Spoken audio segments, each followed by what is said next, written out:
Good afternoon. Thank you so much for joining a wonderful webinar today. The world is going through a difficult challenge right now. A lot of people are giving sacrifices, the challenge for which the world was never prepared for. A lot of people are giving the sacrifices of their life. A lot of people are losing their jobs. But there will be a life after COVID as well. That will also be a new life. And if we not get ready for that life today, we might pay the price tomorrow as well. Maybe in the different form, maybe in the form of losing job, maybe in the form of not getting enough in the business. So it is very important for us to understand from the COVID and start preparing ourselves for the life after COVID. That is the objective, that is the purpose. We are running the series of webinars for which we are inviting a wonderful, a very positive people from different parts of the world, from different parts of the industry to help you, to enable you to get ready better for the future. Please welcome Mr. Shakil Ahmed, who is our first panelist today. He is an entrepreneur and he will be very much high in demand tomorrow when he will be required because he's working in growth strategies for different organizations. He helps organizations to turn around their business and the right execution. He has worked in multiple sectors, including FMCG, telecom, education, retail, services, government. He is also an advocate of SDG site of UN and volunteer for Expo 2021. Welcome, Mr. Shakil. Thank you so much for joining us today. Thank you very much, Ali. Great. Okay. Yeah, thanks for the quick intro. I understand that I need to give my perspective to the whole audience right now, so I'll just quickly start. I am a bit conscious of the time for the others as well. Guys, coming purely from the business perspective, obviously I'm not being insensitive to the situation in which the people are. Our prayers and thoughts are with them. And obviously my prayers with you as well, that everyone stays safe at home. But coming purely from the business perspective, we have seen that, and it's kind of my personal experience as well, that a lot of new opportunities always come up whenever this kind of disruption comes into the business arena. I'll start by giving you a few examples on the kind of new markets and the products that I have experienced when I was talking to people, when I was doing my own business over here. The most interesting, and by the way, probably on top of my mind, is actually the home clothes. I recently talked to one of the brands person, and they were telling me that suddenly there is a surge in one of their home clothes brand line, and they were just wondering what exactly is the reason behind it. And the reason, by the way, is very interesting because a lot of people are actually in the lockdown right now, so they are actually conducting a lot of interaction through social media. So they want to have a certain type of clothes which is kind of smart casual, but at the same time, since they're at home, so it also should give a bit of a comfy outlook to the audience. So they are actually purchasing a lot as far as this particular clothing line is concerned. So I was just wondering that given the situation that we have, suddenly a new clothing line opportunity has come up into the market, and those who understand that are actually trying to capitalize on it. We all know about the second opportunity, which is the hygiene products. One of my friends, Adib, is here. He actually owes me some money, but I cannot find him these days, and for the good reason, because his factory is right now working around the clock, 24 hours, and he's busy producing a lot of stuff, which is good, and obviously we understand that this is also for catering to the health sector needs over here. Another surge that we have seen is actually in the delivery sector. I was recently engaged with one of the companies, and I've actually completed one of the feasibility reports for them. This is basically the bike delivery service here in UAE. And guys, by the way, the best contingency plan that I have ever worked on for them is actually, even if your own business model does not work, you can always rent your services to the other companies, to the other operations, to the other businesses who are actually in high demand for such services. And we can actually enlist a number of services which we have seen have kind of experienced a rise given the current situation. Talk about online games, talk about the fitness equipment at home because people are at home, they want to stay fit. Online shopping and support, web events. For that matter, we are actually sitting on this in this webinar. I don't think that if it would be a situation other than this, I would have actually be joining this panel because we are always busy with certain things. The tele services, especially, I talk about my kid. Recently, we were to go to the hospital, but we were given the teleconsultation option. I have never heard of that, but given the situation, this is something which is really getting hyped up. Some of these opportunities might be temporary, but the thing is that businesses are trying to capitalize on them and they're earning a lot out of it. So my idea is that whenever there is a disruption, always hunt for the opportunity, it will be there. If we talk about the second area, which is mainly to improve your business operations, your business conduct, a lot of companies these days, which I have been in discussion to, they're trying to enhance their agility. So they are trying to, for instance, one company I know, they're trying to upgrade their IT systems, given the fact that the load is a little low at this point in time. Contrary to that, there is another business who is actually trying to do the load balancing activity at this point in time, because a lot of their let's say orders are actually coming online and they were never ready for that. Another company which I know is actually trying to come up with some sort of an innovation because they want to come up with an HR model whereby they can evaluate the performance of the people sitting at home. It's very interesting. Never thought of it, but then again, this is probably the time when they're coming up with these innovations. I actually went through a recent survey which was conducted by PwC, and I learned that about 92% of the CFOs that they have talked about are actually looking into the cost reduction strategies. 92%. We are talking about big companies here in UAE. About 52% of these companies, they are actually considering new supply chain arrangements for their businesses. So just imagine all those support businesses which can actually help them come up, or let's say address these strategies, will have a heyday. So again, coming to the perspective that yes, there is a disruption in the market, but there is always an opportunity for you and everyone in there. For all the individuals out there or the entrepreneurs who are actually listening to this message here, I just want to have come up with 3 quick recommendations. One is that we all know that there's a stimulus package which has been announced by the UAE government. If you are in a position to avail these cheaper government services, please go ahead and do that. I think in today's news, I saw that there are about 90 to 100 business ventures in which UAE government is actually ready to give you 100% ownership. Never heard of it, but the thing is that this is out there in the market. If you want to grab the opportunity, please go ahead. Now is the best time to actually join hands with other businesses because a lot of businesses are under stress and they are open to working together with others. Capitalize on this opportunity. And my last point here is that please also try to open the social responsibility front. If your business hasn't worked on that, this is the best time. The world needs you. If you can contribute to the society and the people around you, please go ahead and do that. And the last point I want to make here is that recently I was, one of my good friends, Emu, he shared a very interesting slide with me. We've got a list of companies who kind of actually rose up during the time of 2008-2009 recession. Very big names in there: Groupon, Uber, Square, Pinterest, Venmo, Insta, WhatsApp, Slack. Let's try to emulate those success models and make the best out of the current situation. Again, my prayers with everyone. Thank you, Ali. Thank you so much, Shakil. I think that's like a very short and crisp. With that, like you clearly give a heads up to the people by sharing few of the opportunities, like in the area of hygiene, in the area of clothing and web events. I think that's amazing. With that, I would invite my second panelist, Mr. Ziad Matar, who is a founding partner at Meditary, a company which is basically digital advisory network. He's a president of TIE Dubai, so supporting a lot of entrepreneurs and the businesses as well. He's an executive chairman, Hey Hot Staff, another company.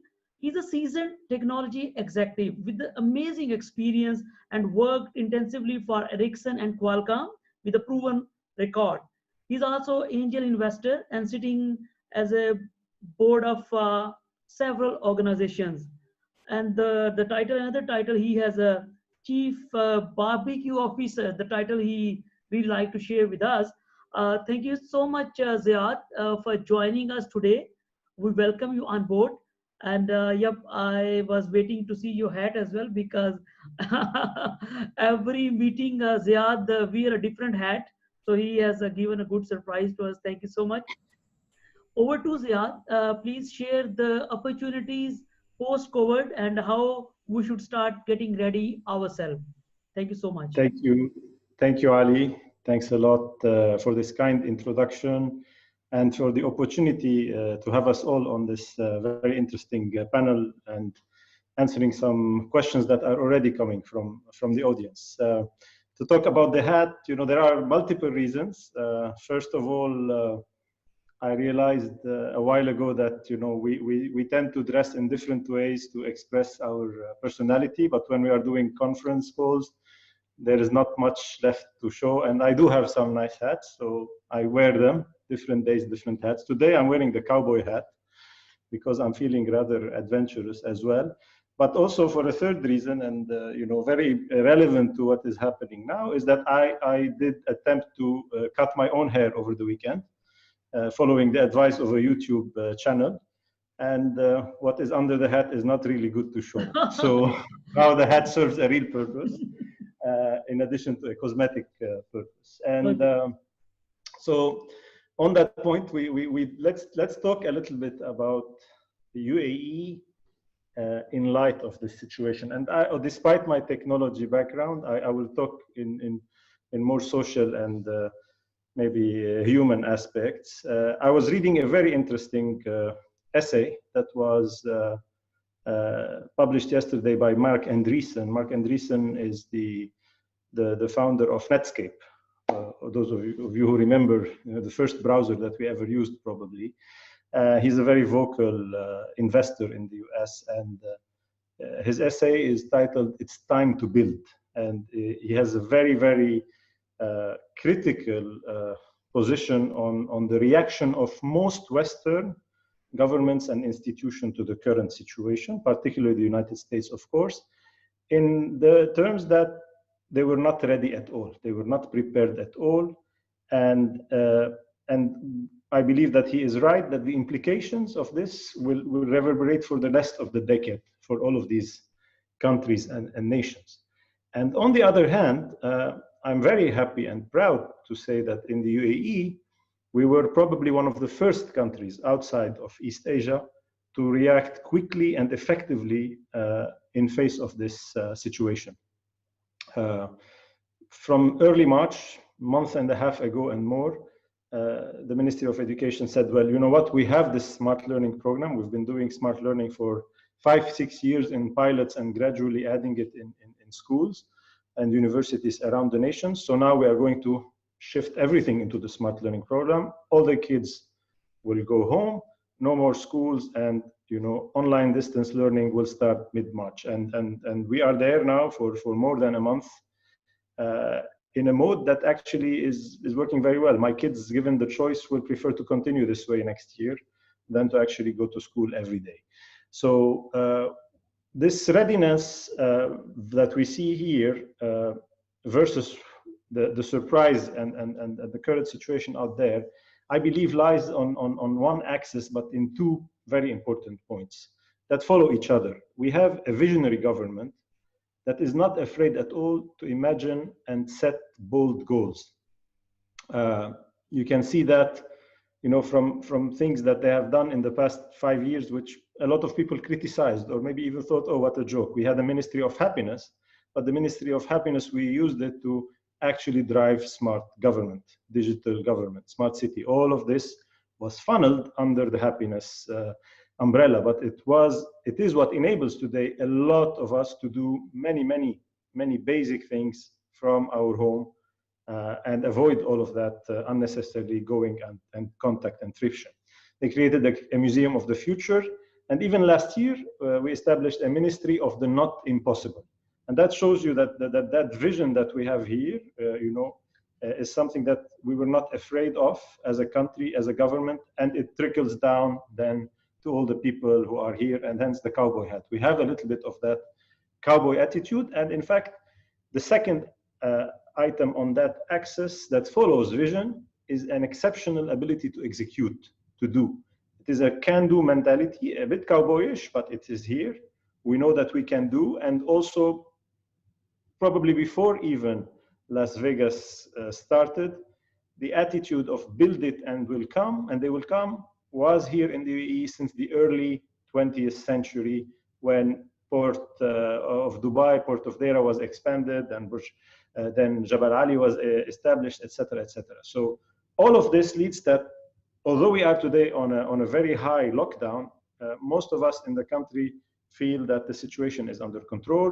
We are only awaiting a matter of time before things start regaining normalcy. And this is, I think, the biggest opportunity for the country and for the society here.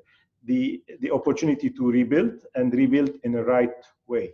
Globally, there was a lot of technology out there that was not being maybe used properly or to its full extent. Zoom, for instance, had 15 million users before this situation, and today has 200 millions of users.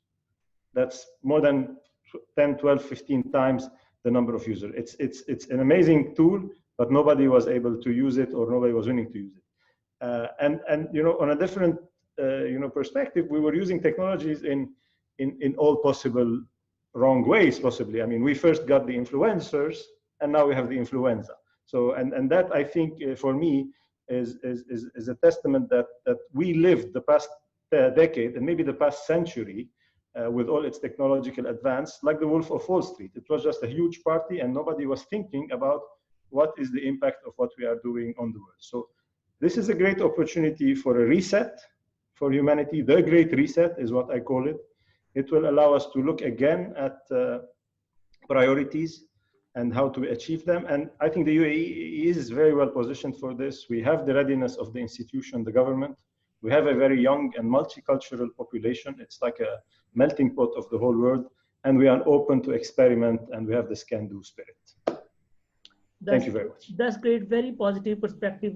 And I think that's a heads up to the other countries as well, like how UAE is actually responding to this situation, and especially I think the participants who are joining from different parts of the world, and especially from Pakistan, as I like the statement that your kids are given a choice that whether from now onward they like to come to school or not. I think as a parent, even this statement is a tough statement, because we don't want to keep them at home as well. Great. Yeah. So we'll move to the third panelist, and let me talk to the attendees who are just hearing the great ideas from our diversified group of panelists. Please, whatever you feel, whatever you want to ask, put that question in a Q&A box as you're hearing, because I will brief you later that this conversation is more about participant-driven conversation. So we're just building your understanding by diversified panelists, so that you just get a perspective. But at the same time, after 20 minutes of time, we'll start answering your questions. So the 1 hour will not be based on the panelists continue giving their perspective. We'll actually tailor it as per your requirement.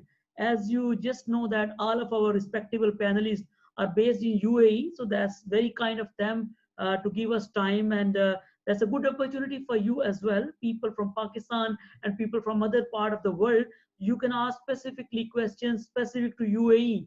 So what kind of opportunities, what kind of steps you need to execute, and you need to start preparing from now onward. So please feel free to put your question as the discussion go along, so that when we start the Q&A in a few minutes time, we'll be able to start addressing those questions which are most liked by the participants. So Q&A box is open for you to raise your question. Now please welcome Ms. Mawish Rahman. She is a very interesting personality, since very different than technology. So her first book was published with the name of Woman in Green and Beyond. So that was about a cricket story, and it was a celebration of women heroes and women empowerment. She also shared the podcast, which is the Bachpan Ki Kahaniyan, the first ever Urdu stories for children. That's a great work and a lot of appreciation from a lot of people.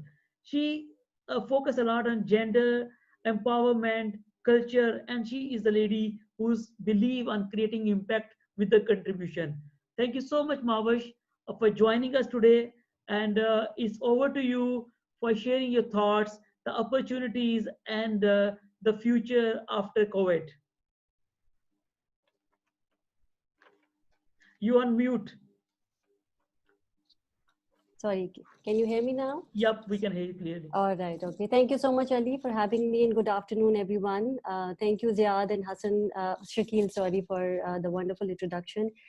I would like to bring in a slightly different perspective, and I would like to talk about the shared human experience that this pandemic has offered us, and the opportunities associated with it. So my very first point is that I think this has been a really humbling experience for all of us, whether we look at on individual basis, on organization level, or on country level. And what has really stood out for me is that although we are physically distant, but people feel more connected. And I think that is because the reason that we are more aware and more present in the moment. You definitely see more compassion, more empathy, more gratitude. So it is the human connection that I feel that this opportunity, this time has given us the opportunity to build on. Now, as leaders, how do we foster it and make sure that we, take it forward? Because I think it is a very human connection which is helping us in the turbulent times, but it also something which we very easily forget when times are sort of normal. My second thought is, which I think is really important, is that this is the time to ask questions. And we talk about, when are things going to get normal and what is going to be the new normal. And I invite all of you to think deeply first that if the old ways or the old normal was normal in the first place, what were some of the underlying narratives and themes that were going under it? You may agree or not agree with it, but for example, like, we were made to believe a lot of things, that you needed to consume more, to accumulate more. Abundance was definitely one of the themes. Need to socialize more, everything in abundance. And so my question is that what do we learn from this time? And that is going to help us define the new normal moving forward, and what role do we play in this? The third point that I'm going to make is that I think this is the time which is going to make or break leaders. So how we as leaders recognize that the new normal that we are waiting for is also going to be static. It's not going to be static. That is also going to be ever evolving and changing. So how we as leaders prepare ourselves for that and build that muscle for creativity, because I think that is why I say that it's going to make or break people, because we don't know what to expect in the future, how it's going to unfold.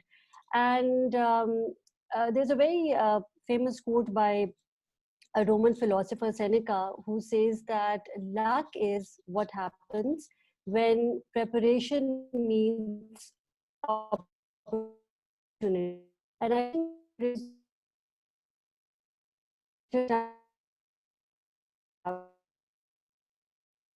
and again answers to right now, what has worked for us in the past and what has not, what kind of skills do we acquire, what kind of new world that we envision, how do we move forward? As I know for the creative community, it's going to take some time before people will have that places or going to performances and all. So what are the alternatives? How do we all of us as leaders, how do we use this time to that, how can it inspire us to create? And I think it is these stimulating questions which are going to help us loosen our creativity regardless of which field we are in, and will be able to take us and move forward.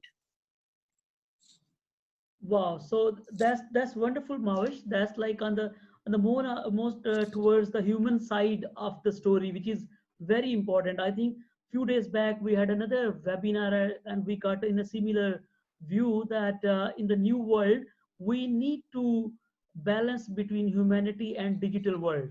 So I think this was the factor which was missing so rapidly, because when we were moving so faster towards like Samsung 10, Samsung 11. So technology like AI, 5G, that was very rapid, that we were suddenly start losing the importance of humans. So I think that's another important factor. Thank you so much for highlighting that.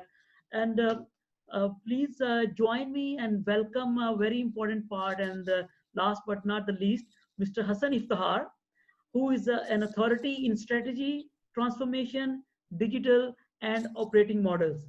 He's a director at Deloitte Consulting, based in UAE, an intensive 15 years of work experience, and he has enabled organizations in various sectors, including media, telecom, government, and e-commerce. Special interest in customer experience, I think, which is when we talk about e-commerce, when we talk about more about the industry moving towards online shopping, I think customer experience is something which is very important. And innovation and design thinking. Thank you so much, Hassan, for joining us today. And we are very happy to have your amazing views on digital economy and the future of digital. Over to you. Thank you very much, Ali, and thanks, Shakil, Ziad, and Mavish. Very interesting talk so far. So where I'll start is, and you've put me in a slightly difficult spot after finishing at the balance between human and digital, but I'll try to keep that within balance of what the new normal is. So I think I'd like to address the question of the new opportunities, starting to look at, obviously there are some highly impacted sectors, and those sectors will take longer than the other sectors to come back to normal. And here we are talking about, you have tourism, you have aviation, and all the linked sectors across those. And then you have some of the other sectors that, in my view, the governments would pick and prioritize to invest more in. And those sectors will then enable a number of opportunities for startups, for SMEs, for large corporations to build on. And that would actually get the economy back into rolling. That's at a higher level where in our view, things would restart. So the way I'd like to talk to you and to frame this is around 4 key areas.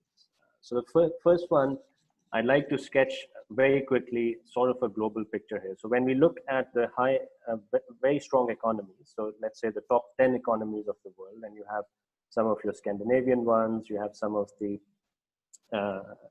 East Asian ones, and so on. One thing that we see in common around those is the ones that are very high on their digital competitiveness indices. And if we pick those, then we see that year over year, these economies have been growing somewhere between 5 to 7.5% from a GDP per capita standpoint, which is a very healthy growth, and that is all pre-COVID. Now, what that means for the GCC and in specific the UAE, if you look at the way the strategies at the government level are rolled out here, there is a very heavy focus of moving away and diversifying away from the oil economies. And with what's happening with the oil price now, obviously this even becomes more of an opportunity. So far, when we look at these economies compared to the ones that are much higher in terms of their GDP per capita and the growth patterns they've had over the last 5 to 10 years, we see that the contribution from digital into those economies has been somewhere between 8 to 9%. If you look at UAE, for instance, which is still very high compared to the rest of GCC, it is roughly between 2 to 3%. So here is the delta. Here is the opportunity we are talking about.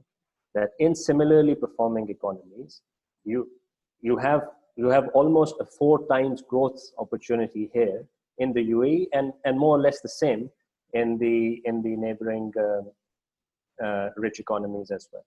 So that's the type of opportunity we are talking about. And if you translate that in dollar terms, we are looking at, between now and the next 3 years, you're looking at somewhere between 70 to 85 billion dollars to be spent, invested in this in these core areas. Quickly moving on to how these countries, and especially UAE, has really been doing in when it comes to digital. So I'll speak about 3 sectors. And I think those 3 sectors are also absolutely key in the times that we are living in. First, I'll talk about education first. About 2 to 3 years ago, UAE had started programs on what we call Classroom of the Future. And already a lot of digitization of content had started. We also see that back then, the UAE had started massive programs on smart tourism, smart cities, so on and so forth. So all of those programs, in my view, are here to stay, and they are here to be transformed at a much, much faster pace going forward. And the reason for that is that the consumer base has moved at a faster pace in the last 2-3 months towards digital adoption. If you look at the number of webinars we are doing, if you look at the kids going to digitized classrooms these days, all of that is digital adoption, very fast growth that has happened. And hence, these sectors are key ones where UAE had already started investing. Finally, going forward, how I see this. So a couple of recent work that we were involved in, and the researches we ran, we've really categorized this whole investment into digital around 10 to 15 broad technology areas. And here we are talking about artificial intelligence, we are talking about investments in 5G and so on. If we look at the sentiments over the last 2 months, we see 2 types of sentiments. One is that there are announcements from large companies where they want to fast track these investments. Because if you see what's happened is that 30% of internet growth has happened globally over the last 2 months, which is actually what happens over 12 months period. So the capacity pressures we are facing here is massive, and hence an opportunity to invest in those areas. Then there is e-commerce, then there is cloud adoption, and so on and so forth, and we can discuss a bit more about these. Finally, I see those types of opportunities to be addressed by startups, by small and medium enterprises, and likewise by the global organizations. And I can tell you that not only in UAE, but also in neighboring Middle East countries, there are programs and incentives starting from startups, innovation, incubation centers, accelerators, and angel funds, down to SME incentivization on tax breaks, and then the global companies coming in and using this as an export hub. So all of that, I think, is in place, and I'm very confident that these sectors will grow at a faster pace post-COVID. Back to you. So I think that's really great. I again like the area which you just talked about, especially the education. So the message which we are just getting, that the UAE had a head start, and they were smart education, smart working. So they were really ready for that. And especially this will further transform everything.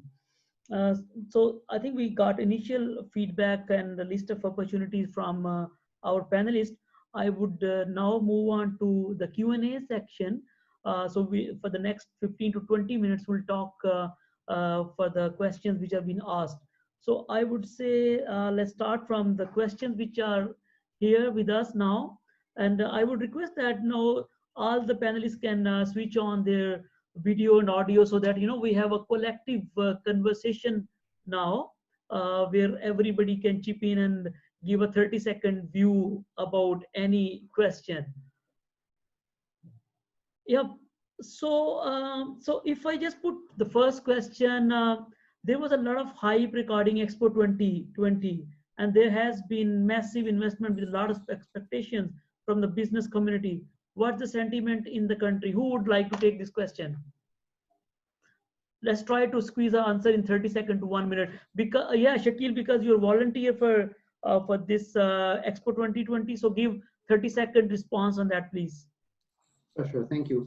I will quickly go into the mechanics. So when we talk about the Expo 2020, the revenue drivers for the UAE government was mainly two. I'm just categorizing them into two broad sections. The number one is the visitors who will be coming in to UAE with all the spending and all the relevant, let's say, incoming, the income that we can expect from there. And the second one is the kind of boost it can give to the local businesses, especially the SMEs, because I heard that even if the contracts have gone to the bigger companies, they're still tapping a lot of local smaller companies to make sure that all the procurement is actually done as per the requirements. If we look at the total perspective, there was an expected increase in the economy was, so I think somewhere about 2.9%. This was the expected economy growth before this COVID-19. As of today, the new estimates are about, I think, minus 0.9%, which is almost nothing, zero. So sluggishness is there. But we are expecting that the step is good in a way that we have kind of deferred this incoming revenue opportunity to a time where we can actually get the maximum benefit out of it. The new revised estimate is somewhere around 4.1%, which is really good. And my expectation there is that had it happened at this point in time, somewhere in October, as planned earlier, 4.1% growth was never possible. Next year, same time, yes, we can expect that. Thank you. That's great. Very, very crisp. I like another question which is asked by one of the participants. Yeah, so Mr. Idris from UAE is like from finance community. The interesting question. I would request if Ziad could just take it. How come we can change our mindset with this new digital reset, although we still hope and waiting this lockdown to finish and we start normal previous lifestyle? I will just give my comment later on once Ziad will finish on that. I think, you know, this lockdown is something that nobody has been prepared for. And I have seen from my team and my family and friends here and in other countries how different people adapt differently to it. Some people are saying, oh, we have so much time and we don't know what to do. I don't know many people who are saying that. Everybody that I know has been super busy, but in different ways. It still I mean, we still have 24 hours per day. It's just that we are going to use them differently. A panel like this, we put together in what, 10 days now? It took us less than 10 days. 6 months ago, this would have never happened, you know, probably. Like, because we would have insisted to be in the same place. And even if we did want to do it online, I would have been traveling, somebody is out of the office, etc. So the opportunity now is there to do what we can do that we couldn't do before, using all these digital means and digital channels. We have a platform, we have two platforms. You mentioned them when you introduced me. One of them is to support entrepreneurs called TAI. Many of you maybe are familiar with our also chapters in other countries and other cities. And we shifted immediately all our activities. And in fact, we tripled our output. Since March 19 till today, we have done 6 online events, legal panels, events about how to use Zoom and how to use Microsoft Teams with Microsoft and Zoom. And you know, tomorrow we have an event or the day after about wellness at home, etc. So we shifted automatically all our resources to give to the entrepreneur or the budding entrepreneur sitting at home a lot of material that can be used by them either to weather this storm or to prepare them for what comes next. We have another platform and called Hey Hot Staff, as you mentioned, and it's a social recruitment platform for the hospitality industry. We have 50,000 waiters, reservation managers, baristas, chefs, restaurant managers, you name it, on that platform who today are sitting at home. There is no work at all for them. And we just launched today, together with a sister company, a partner of ours called Potential.com, an online learning program for them so that they can learn other skills, new skills, so digital skills, soft skills, etc. And also in parallel, we're preparing a hospitality-specific program for them. So the opportunity is there. The tools are here. The infrastructure is ready and enabling us. That's the best we can do. And this will be over sooner than later, I hope, and everything will be back gradually to normal. All right. Okay. So that's amazing. So if I just ask Hassan a very bit different question, because a lot of people will be watching this video on YouTube and on the social media later on. Especially, we got a big respect from request from Pakistan as well. How do you clearly see that from the digital side? Because there's a Digital Pakistan initiative going on in Pakistan where the government is promoting digital economy, DFS as well, and other areas. What do you think, like specifically for Pakistanis, right after COVID, what kind of opportunities they should start preparing now to look forward later? Very good question, Ali, and thanks for posting that question. Look, I think the way to frame a response to this should be around the different segments of business that could be able to take a benefit out of that. Okay, so let's start with the startups, the scale-ups, the small and medium enterprises, which in my view is the future backbone of the Pakistani economy going forward. Okay? What I'm seeing is that UAE and let's say one or two other countries here in the region, they are heavily focused on not only incentivizing the local startup community into all this digital economy, but also in inviting the startups that somehow or the other align to the topics, the agendas, the use cases these digital governments are going forward with. Mm-hmm. So I think one key action for the Pakistani, let's say the National Incubation Center, for instance, as you know, they are doing a wonderful job, and wider Digital Pakistan is to form these partnerships, to form these collaborations at this time with the Middle Eastern countries, including UAE, and make sure that the initiatives they are working on in Pakistan. For instance, there was a hackathon week or week and a half ago in Pakistan on COVID response coming from digital.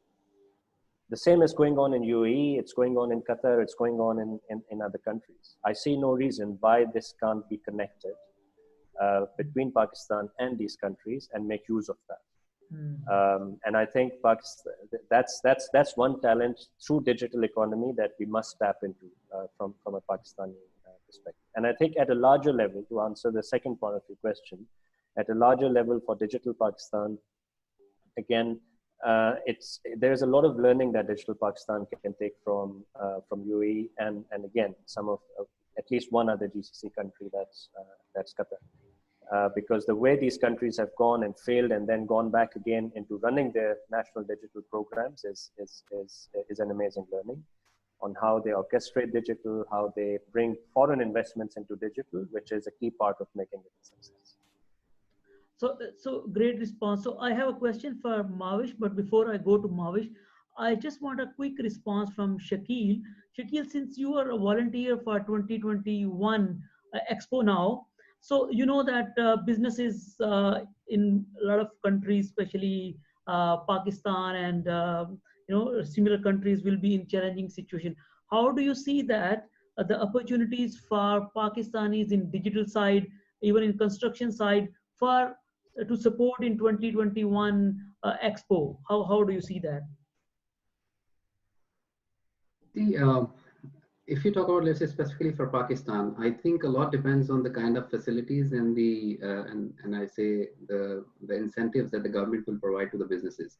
I know, let's say, a lot of businesses who have tried to tap the Expo 2021 so-called now opportunity, but they have been doing it on their own. So unless a consolidated effort comes from the government side, whereby any of the government departments who are actually the relevant ones establish a good base for these businesses, so all of these businesses who can actually have the capacity and who can actually tap on that base or that established, I would say, government program, this will actually give a lot of boosts to all the SMEs that we are just talking about in Pakistan. And not only SMEs, a lot of new businesses, people I know, they have ideas. It's just a matter of how they can actually execute it. So once you establish this base whereby it gives a good facility, or let's say it will facilitate all the businesses to conduct this business across the border, I think that will be the pure catalyst that everyone is looking up to right now.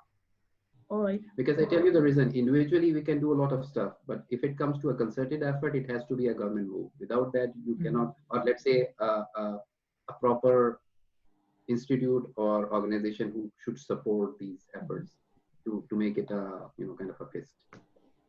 Thank you so much. Thank you so much. Mavish, I have a question for you from Tamur.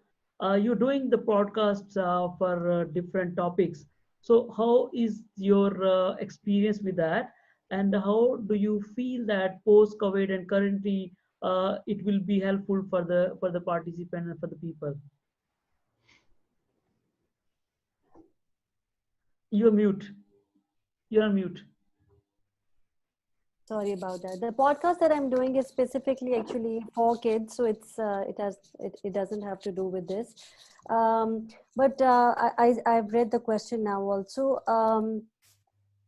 I think what has really helped me during this time is the breadth of work that I do.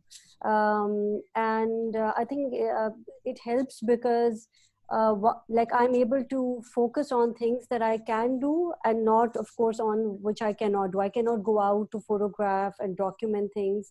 But I can still, record my podcast or things, start thinking about the projects that I can work on, or again, like I was saying, the opportunities this time is offering me or inspiring me to take up. For example, I would love to, like even currently, the panel that we're talking, I always feel that, all these webinars and conversations are always coming from a point of privilege, fortunately or unfortunately. But I would love to know, how are the marginalized communities dealing with this? And I think somebody needs to go and document that as well. So of course you can't do it right now because you're staying home, but these are some of the things that one can think about moving forward. So yep, that's very good response. Ziad, a very quick question from your side. What is one advice which you can just give to the people who have fear that they might lose the job? What do they start doing it now from the UAE perspective? Should they start thinking from being entrepreneur, or how to be upskill? What is one crisp advice to the people who are fear now? No, fear comes a lot from the perspective of not having control on a situation, which is for everyone, whether we have a job or not. Nothing in the history of humanity maybe prepared us for what we have today. And I was listening to a very interesting TED interview a couple of weeks ago with the writer of Eat, Pray, Love, and she said, well, this whole illusion of control, we never had it.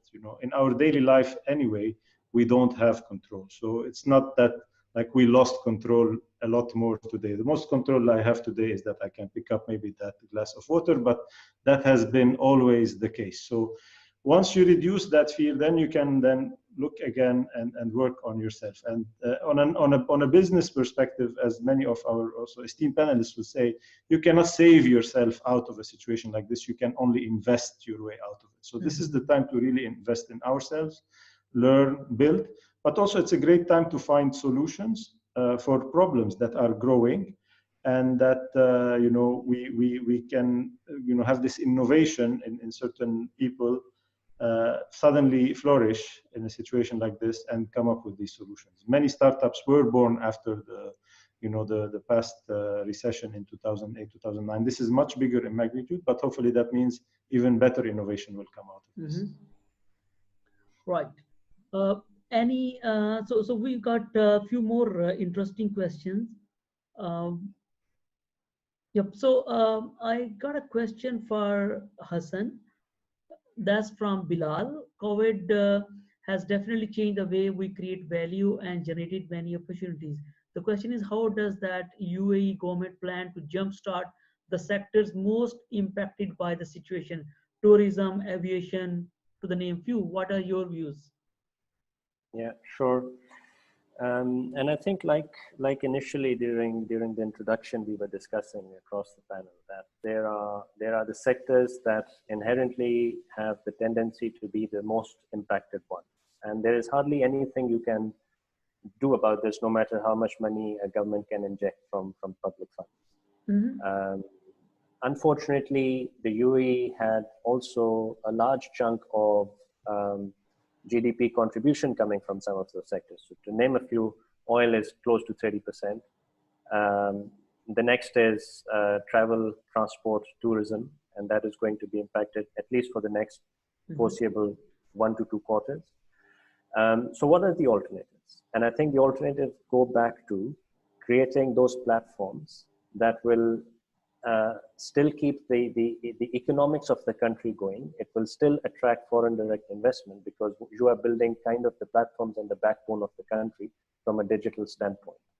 So that is what restarts the economy, while you are going to suffer on the other sectors. I don't think there is any running away from that fact.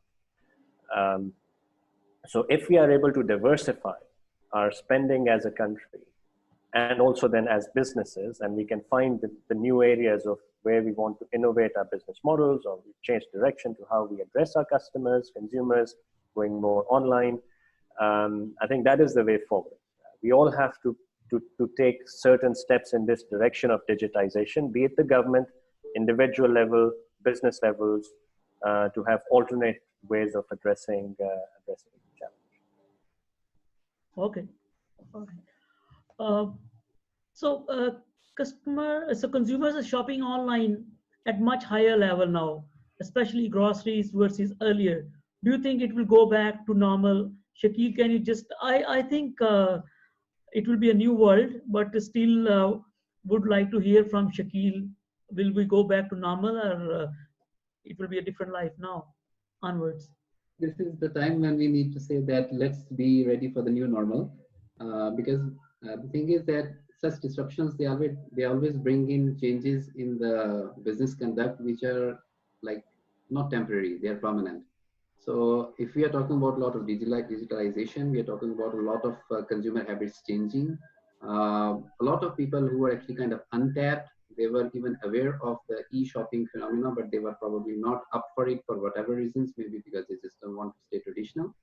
Now they have kind of experienced it, and they have seen the ease into this new change. So my expectation would be that whatever the change that we are seeing at this point in time, if it has gone, let's say, from 20% to 90%, it will not fall back to 20% again. Maybe it will come back to the 50 or 60%, but the change, it will be there. It will stay for a long time, and maybe for good, because at the end of the day, we do understand that these are the new ways the businesses are evolving. A lot of businesses are probably not ready for this kind of a change. And I know, for that matter, for instance, one of the grocery shopping app here in Dubai, it just crashed, not because there were no orders. They were crashed because there were so many orders that their system just could not, keep up with that. So I think the change will stay. The businesses will have to make their way. They will have to also change accordingly. The traditional ways are actually, again, changing. They will not stay. I think Mavish probably said that the change is constant. Yes, it will be. So no, things will not go back to the normal. There will be a new normal, and let's embrace that. Wow. So I think with that, we still got a few questions left, but I think because of time, we need to move to the next step, which is the third part of our webinar today. So we started with the conversation from our respectable panelists, and then we took around 25 minutes to answer the question. So I think that created a big relevance for the participant. Now I think it's a more turn towards the participants now. I would request every participant, based on our 55 minutes of precious time from our panelists and question answer, just think about one action which you gonna take after this webinar. Like, it can be your upskilling, it can be like preparing your resume again. It can be like contacting Ziad to get registered for Thai membership. Just write down one key takeaway, because it is very important. That is not informational session, it is an actionable session. We want to hear from your side. So, and you can put it in the chat box. What is the one key takeaway for you from today's session? So we have another 3 to 4 minutes when we will be answering and we're just reviewing it. And I think our panelists will be very happy to see that they are able to generate action for the participants. So feel free to write down in chat box what are the action you are taking it forward from now onward. Can you say something in the meantime? Is it? Yep. Yeah. Okay? Please go ahead. Yeah, just a couple of lines here, because I saw one of the questions. Somebody was asking about how long will this situation prevail, or when do we expect things to go back to normal, whatever it is, new normal. I was actually reading through a couple of experts, specifically on this point, on this matter. Now, one situation is that we do not have a double dip situation. This means that whatever is happening right now, it's going to go flat and then it will go down. So eventually we are talking about the new normal. Another situation is that it go down and then for some reason it surges back again. This means we are talking about the two dips in the economy. So come what may, the expectation is that it will be about 1 to 2 years when the economy will actually come back to the same situation as it was before the COVID. Remember that we are talking about a situation where the world economy was not really good even before COVID. Situation has kind of deepened. Yes, the recession is coming, but as I said that there are opportunities for a lot of businesses in there. We need to tap on that. But let's keep it in mind that it will be about 1 to 2 years when we should expect things to go back to the new normal. Wow. So we got a few responses from the participants. One is you cannot save yourself from the current situation. Only way out to invest in better opportunity. I think that's so Ziad. This I see this was a point from your side. That's a great takeaway. Thank you so much for sharing. Another takeaway: it won't be the same. Hence, more organized towards virtual life, online shopping, focus, and maybe taking up digital course. Wow, that's good. That's good. Yeah, so it's time to connect, build, and to take this time as an opportunity rather than a fear. Wow, that's another. See, I always believe when we talk about actionable engagement, I feel that when I hear from the participants, if we are able to change a little bit perspective in one of the participant, I think we have done our job. Even these words which you as a precious panelist shared, and they are being resonated by the participants. Honestly, by reading it is giving goosebumps bumps to me as well. Like, okay, so this is like we need to forget about fear. So fear to be replaced with an opportunity. I think that's a great learning. Yep. So these are the great points from everybody from the participant side. So before we end to the session, we move to the last part, which is the reinforcement. The same learning which you have taken as a action, I would request to the participant, please draw a simplest learning.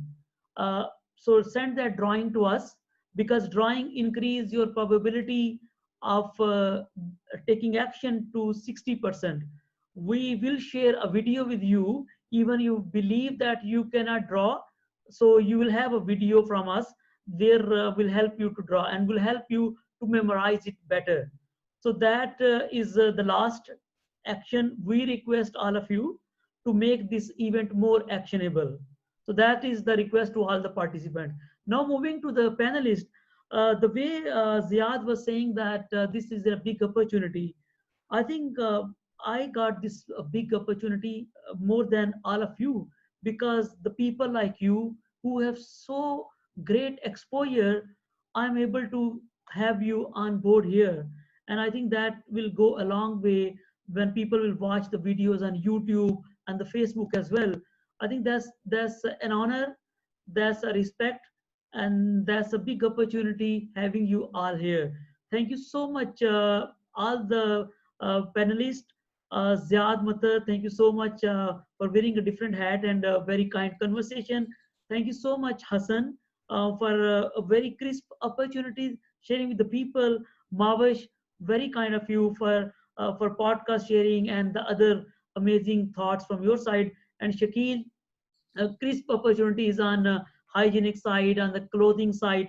I think it's a lot of takeaways for us, and I would be happily sharing the things with you once people will share their drawing. Thank you so much, everybody, as a panelist. Thank you very much. Thank you to the Thank you participants very and much, thank you to Ali. my Thanks a panel lot. members as well. Thank I learned a you. lot. Thank you. Bye-bye. Yep. And with that, we'll just close this session and we'll share the Thank you very recording much. with you in the due course time. Thank you so much. And Shakil. thank you to the participants as well for taking your time